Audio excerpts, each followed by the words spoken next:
for you, Lord Jesus Christ. So as I have done for you, so you should also do. You know, as I was preparing for the Easter Triduum, I still can't believe quite so well that we are doing this here right now. But there is something so powerful about this. And as I was telling Ian earlier today, I said, look at that. We're setting up for Mass. We are doing it at a place where we gather for dinner. We are actually doing it at our dining table. And we are celebrating the holiest of nights, the Mass of the Lord's Supper. And so, you know, on the other hand, we miss being able to go to church at this time. But right now as well, looking at it from a different perspective, we are given an opportunity to truly experience in the most intimate way how this happened the very first time it happened. Tonight is the institution of the Holy Eucharist, when Jesus sat down with his disciples on a dining table like this. He shared a meal with them. He gave his body and blood to be broken and shared for others. And the disciples took part of that. And that is what we truly experience today. When we look at the very first Holy Thursday, it happened in a small room. It happened in a room, in the upper room, as we say. And in this case, in our homes. That's why when people say Mass has been canceled or the celebrations are canceled, no, it's not. As Scott Hahn would say, no, the church has been deployed. And more than anything, we are called upon to truly see that before anything else, our home should be the domestic church. Should be a place where Christ is truly present, where Christ is the one being shared by one another, by a family that gathers together because of a love that has given us life. And so today, we call this Holy Thursday as Maundy Thursday. It comes from the word mandatum, which means a new commandment. I give you a command. And what is that command? We know that the new commandment is love. Love one another as I have loved you. And as I reflected on what we just heard from the gospel reading, Jesus saying after washing the feet of the disciples, I have done this. This is what you should also do. So what does it mean to follow this commandment as mandated or commanded by Christ?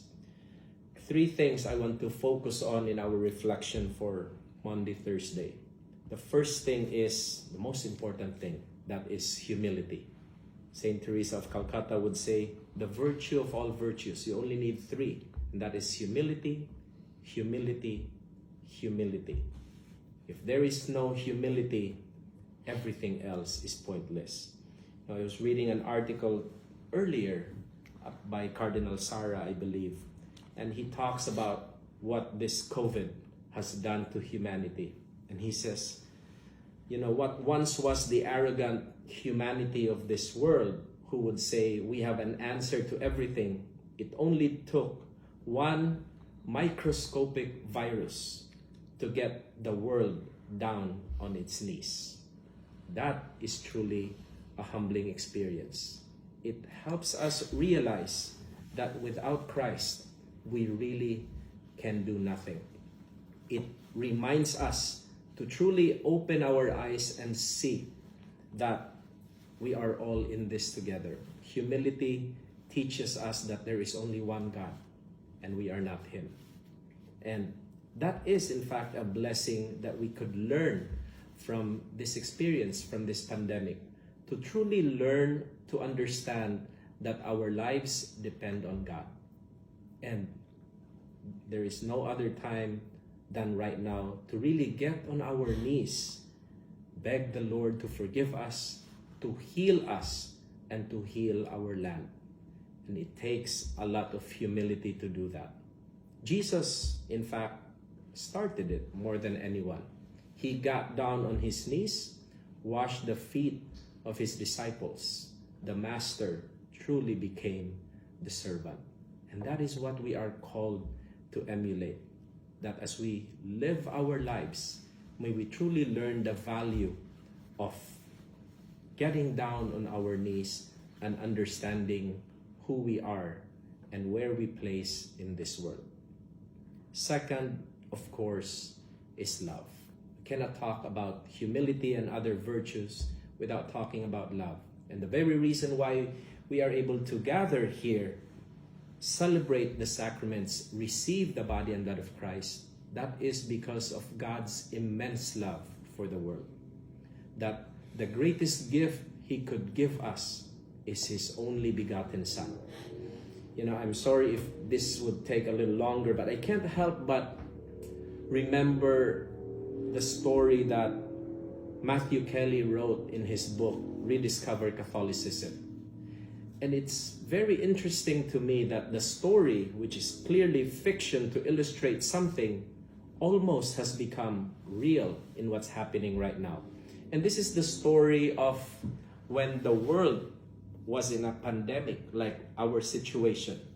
And to make the long story short, it started in one place, then it started to go all over the world. And people are scrambling to find a cure. And in this particular story by the book of Matthew Kelly, Rediscover Catholicism, he talked about how the doctors tried to find the antidote to the virus. And in the process of finding that one cure, they called out the patient's name because only one truly matched what they were looking for. And in that story, they didn't realize that a young boy was the only match. And because this person is so young, they asked the dad who accompanied this young boy, well, we didn't realize that our cure, our donor, is a young person. And we need a lot of blood in order to cure the rest of the world and all of humanity. And they asked the father, would you be willing to sacrifice your son so the world will be healed? And of course, in that story, the father hesitated a little bit and finally said, yes, do whatever you can to save the world. But in the process of doing that, the young boy died. The young boy offered his life to save humanity. And a year later, they gathered together to commemorate the sacrifice of this young boy who offered his whole self, his whole life in order to save the world. And the dad was there. And as soon as the celebration was about to begin, the dad looked around and he realized there weren't that many people present. People are on their cell phones.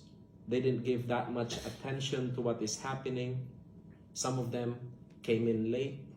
People didn't give as much reverence to the celebration. And of course, the father was brokenhearted that way. And we know what we are talking about. Every time we gather to celebrate the Eucharist, we are reminded that the only Son of God offered his whole life in order to save us. There is no greater love than that. And so in this celebration, we are reminded of that love and how we should respond to that love. The only way to respond to a love that great is to truly love one another as God has loved us, as Christ offered his love for us. I'm truly inspired when I look at updates on my social media account, and to be very personal about it, in fact, a few of the people I know from the parish, Our Lady of the Poor in Western Bicutan, I was quite edified to see that we had some young people from the parish who decided to donate blood yesterday. And I saw them going to the hospital to donate blood. On any other day, that doesn't seem like a big deal. But in this time, where the world is trying to stay at home, to not be exposed to anything, to go out of your home to donate blood and go to a hospital is truly becoming a frontliner and taking a big risk in order to help save other people. That is what love really is about. Love like the love of God, like the love of Christ, who didn't care about the risk, who didn't care about the suffering, who didn't care whether it ends in death, for as long as others will live. Now that seems like a tall order, but that's what Christianity means. It is not a neutral thing. Christianity is truly becoming Christ to others. And there is no greater way to show that than to truly show our concern, our obligation to care for other people. We may put ourselves at risk to a certain point, but love should prevail. And of course, third, first was humility, second is love, and third is as important as the first two, and that is charity or service. Service, learning to serve one another, because that's what the Eucharist is about. We are called to be sent out. We who have been loved so immensely are called to be sent out in order to show love to the world. Unfortunately, it's becoming harder and harder and more challenging to be a Christian in this world. That is why, more than anything, in this time of darkness, in this time of selflessness or self-centeredness, a Christian should stand out by serving others, by being there for other people, by looking out for other people more than we look out ourselves first and foremost. Because Christ was selfless all the way to the cross. It was never about him. It was always about the other. So 3 very important things that we are called to live by as Christians on this Mandatum Thursday. We are called to truly be humble before God, serve our brothers and sisters out of love, and care for one another as Christ has loved us.